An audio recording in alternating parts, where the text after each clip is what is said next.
Good morning. Morning. I titled this presentation today, Be a Serial Entrepreneur. That's cereal with a C, for like breakfast cereal.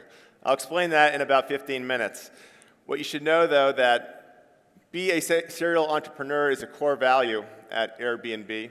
It means not only be an entrepreneur, but be creative and be scrappy. Do more with less. And it's a big part of our story. And this morning, what I'm going to share is the Airbnb founding story. There's three of us that started this company together. Myself, Nathan, Joe on the left, and Brian on the right. And we were all roommates at one time. We lived here in San Francisco, this apartment. And in October of 2007, the rent on this apartment was increased 25%. And I and another roommate decided we had had enough and I was moving out. So Brian, who was not yet living in the apartment, he was in Los Angeles. Joe called Brian and said, "Why don't you come to San Francisco to be an entrepreneur?" So Brian quit his job in Los Angeles, drove to San Francisco, and upon arrival was told that the rent would be $1,150. But Brian only had $1,000 in his bank account and had just quit his job. So he had a math problem. So the two of them are both designers, and it just so happened that there was a design conference that was coming to San Francisco the following weekend. And they got the idea to rent out one of the extra bedrooms as a bed and breakfast. Well, there was no bed in this bedroom, but Joe had an airbed in the closet. So instead of calling it a bed and breakfast, they called it an airbed and breakfast. And they created a really simple web page using WordPress, just a blog, to put up an advertisement. They wrote to a number of local bloggers who gave them links. And within a day, they had 3 people who wanted to stay with them. There was a 35-year-old woman from Boston, a father of 4 from Utah, and a man from India. And that weekend, they made not only $1,000, but they showed their guests around the city, and they all went to the conference together and made wonderful friendships. So much so that the man from India invited them to his wedding 2 years later. And so, fast forward a couple months. It's now January 2008, and I had just quit my job. And the 3 of us decided we wanted to start a company together. And the guys told me the story that had happened in October. And we reflected on that, and we said there must be other people and other situations where this concept would be a good idea. And so we set out to build a website. And what we did was actually very simple. It's different than what you see today. But basically, it was a directory of events where locals could put up their spare bedroom just for the event, and those coming in from out of town could look it up and basically give you a phone call. It was a directory. It was a glorified Craigslist, basically.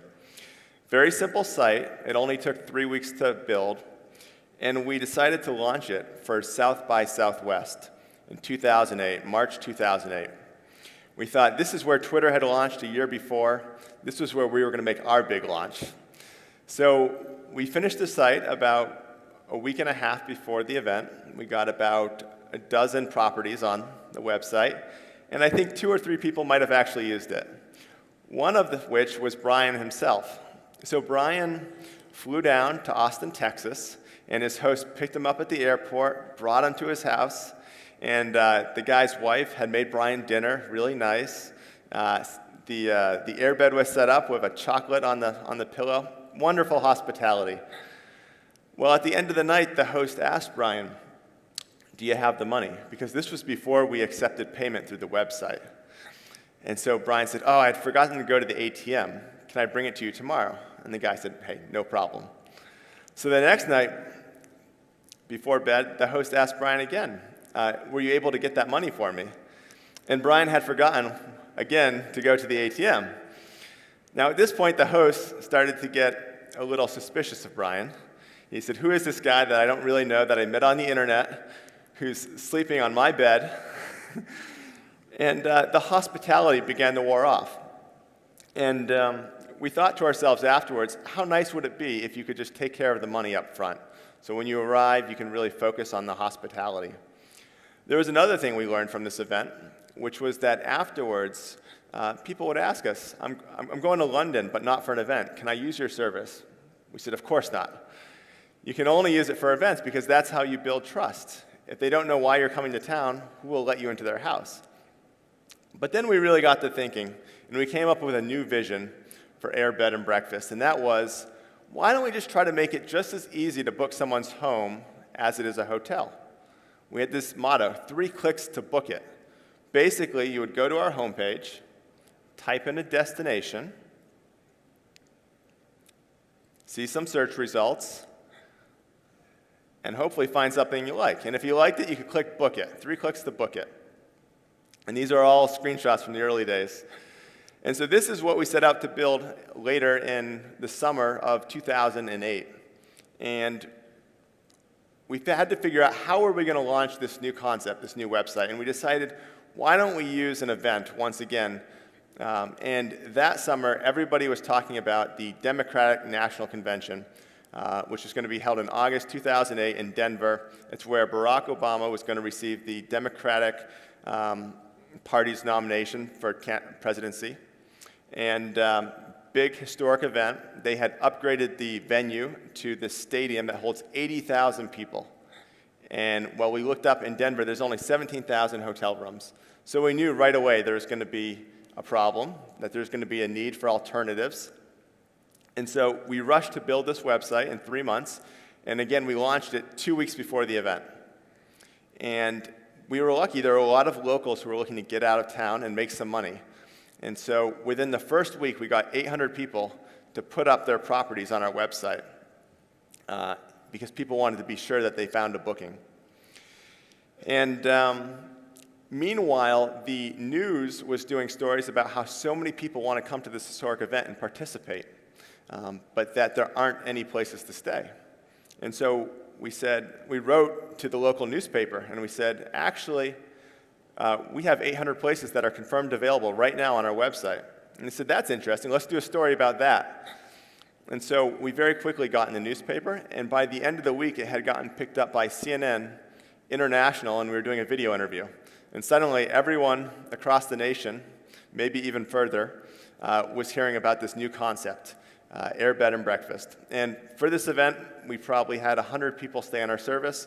It felt great. Everything that you would want when launching your company. Unfortunately, it's just the beginning.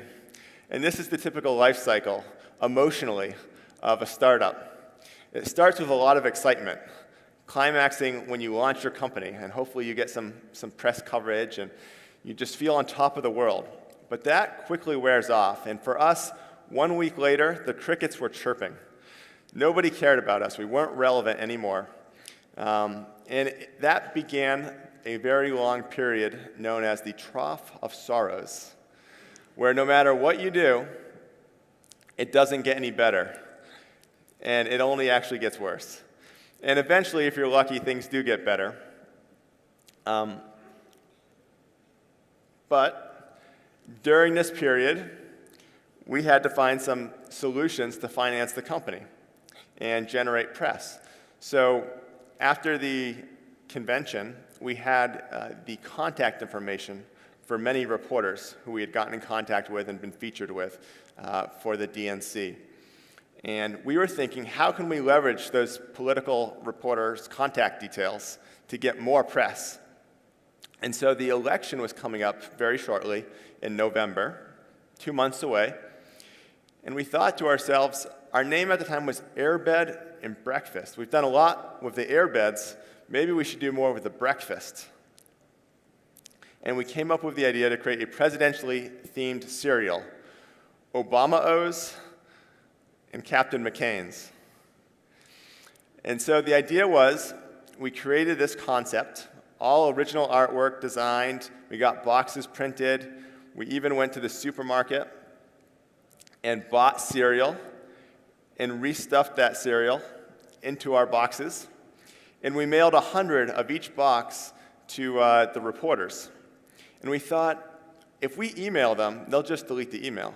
But if we send them a box like this, they're going to have to ask us questions. They're going to want to know, where did this come from? They're going to want to hear our story. And sure enough, it worked. Within a week of having done that, we were on CNN again, talking about the breakfast cereal. And actually, this became the #1 political video of the day and was featured on the homepage. And we had actually created 400 additional boxes of each. And we had made on our website a place where we were selling these boxes for $40 each. And that day when we were featured on the homepage, we sold a $40 box of cereal every 3 minutes. Within a week, we had sold $30,000 worth of cereal. And that's how we financed the company in the early days. Not ideal, and this is where the term be a serial entrepreneur comes from. This story right here. To be scrappy, to think creatively, and be entrepreneurial. Of course, we had tried to raise money the traditional way as well.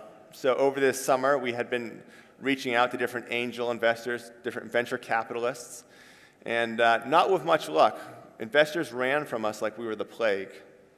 And one particularly memorable story, we met with an angel investor at a well-known cafe in Palo Alto, and we were pitching him, and halfway through the pitch, he just got up and walked out. And he left his drink half drunk, this smoothie. And we had thought he had gotten up to maybe just put some money in the parking meter and he was going to come back. But we waited and waited, and he never came back. And this was a picture I've taken of Brian looking perplexed.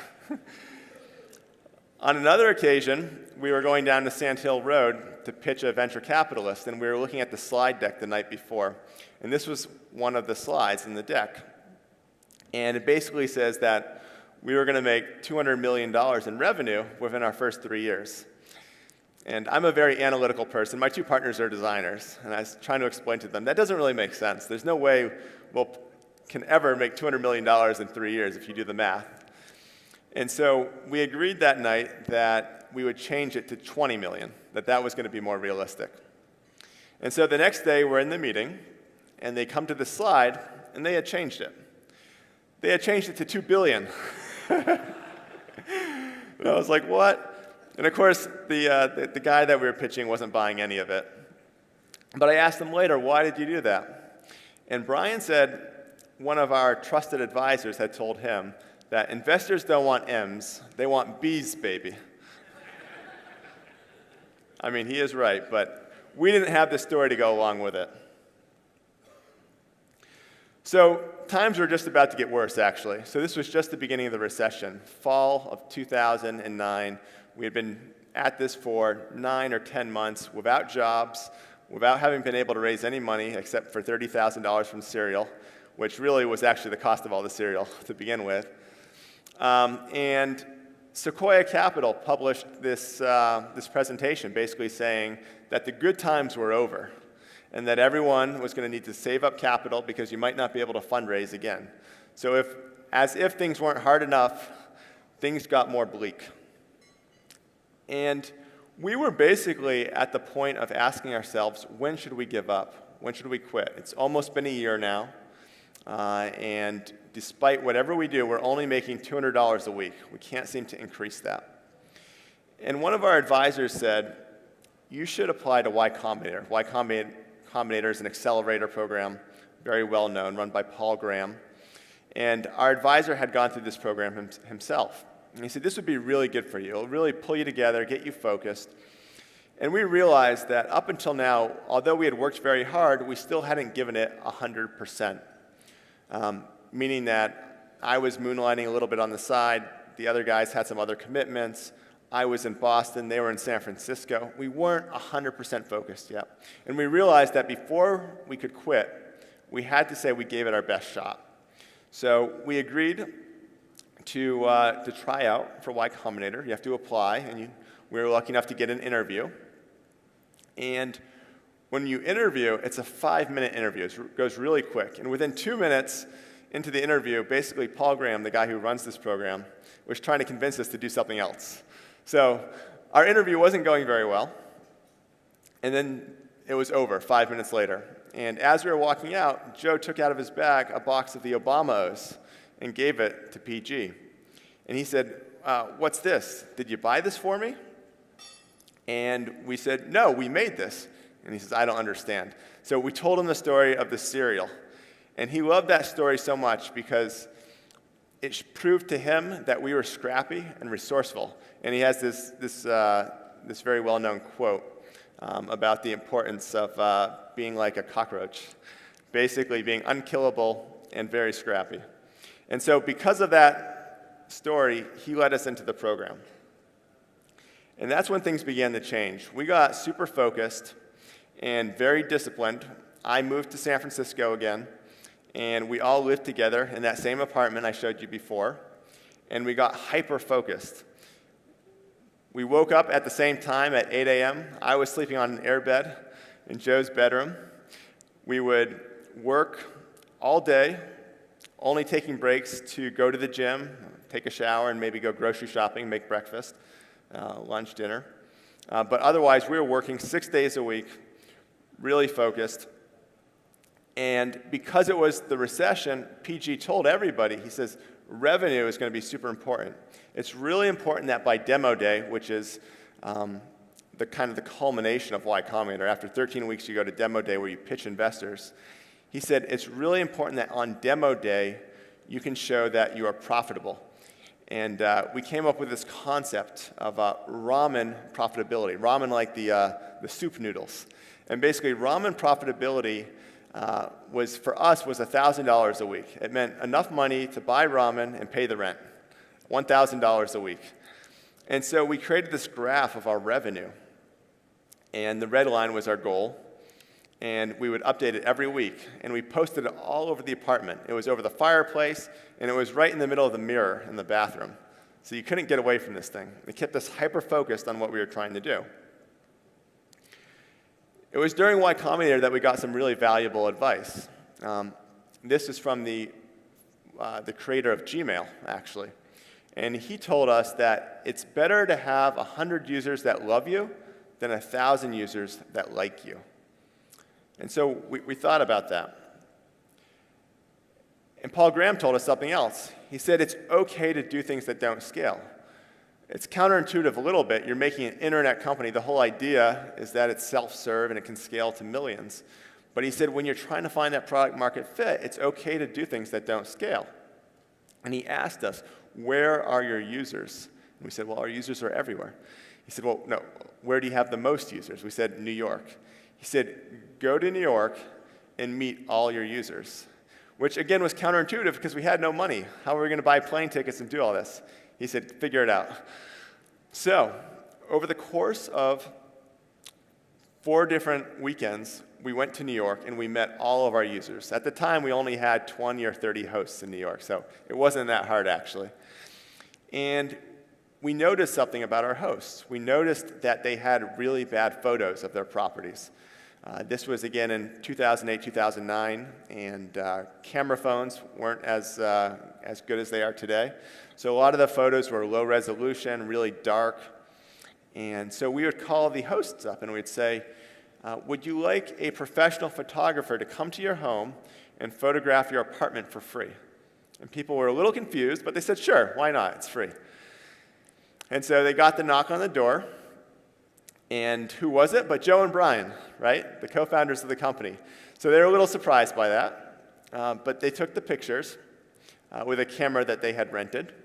And while they were there, they opened up the website and showed them how to use the website and got product feedback. And then also invited the hosts out to beer later on that night. And so we'd get together, say 10 or so people at a time for beer. And we'd build a relationship, build a rapport, tell them our story, try to make them into our evangelists. And so much so that once we went back to San Francisco, we were able to give them a call and ask them things like, hey, your profile description, it's only a paragraph, and you have a really nice apartment. Do you mind if we write 2 more paragraphs for you? Or you're trying to charge $400 a night. That seems a bit unrealistic to start with. Maybe we could start with $50 a night, and if you get too many inquiries, you can always increase it. So had we not met these people and built a relationship, we would have never been able to ask them that. But because they had heard our story and they wanted us to be successful, they were cooperative. And as a result of taking high-quality photos, lowering the prices, improving the profile descriptions, and just generally getting the host to cooperate with us and wanting us to succeed, suddenly we had a really nice product. And it was at this point that guests from around the world started booking these properties in New York. And so the host started making money. They would tell their friends would come to the site, see the really high bar that was established, and they would emulate that. They would put up their own property and take the good photos, etc. And meanwhile, people were coming from New York from around the world, and then they would go home. And oftentimes, the guests would become hosts themselves. And so very quickly, this idea began to cross-pollinate. And so properties were popping up in Berlin, Barcelona, Hong Kong, all over the world, and suddenly you had a lot more places you could go to. And today it's exploded. There's 600,000 properties in 192 countries, 40,000 different cities, literally everywhere. And those properties are being booked. So it took us 4 years to get our first 4 million guests. But in 2013 alone, we serviced 7 million additional guests for 11 million today. So classic hockey stick growth. And on any given night, there's about 150,000 people staying in other people's homes. And so what we have realized, though, is it goes way beyond just hospitality. We've actually created a new generation of serial entrepreneurs. We did a study in Spain specifically, surveying our hosts. And what we found is that 28% of our hosts in Spain are entrepreneurs, and that those entrepreneurs have been responsible for about 40,000 jobs here. And these are new companies. So half of them are younger than 5 years, 25% over in the last year, and a third of them are located here in Barcelona. But it's not just about the money that is helping these entrepreneurs to succeed. They're actually using the service to meet other people. 55% use it to meet other people, 36% use it to meet clients, and 25% use it to get opinions on their work. And so with that in mind, we partnered with the event here today, 4 years from now. And we thought, how cool would it be if we could connect the entrepreneurs in our host community with entrepreneurs who are visiting from far and wide? So I'm not sure how many of you were able to take advantage of this, but we had many entrepreneurs staying with other entrepreneurs, hopefully making connections, hopefully propelling their businesses forward.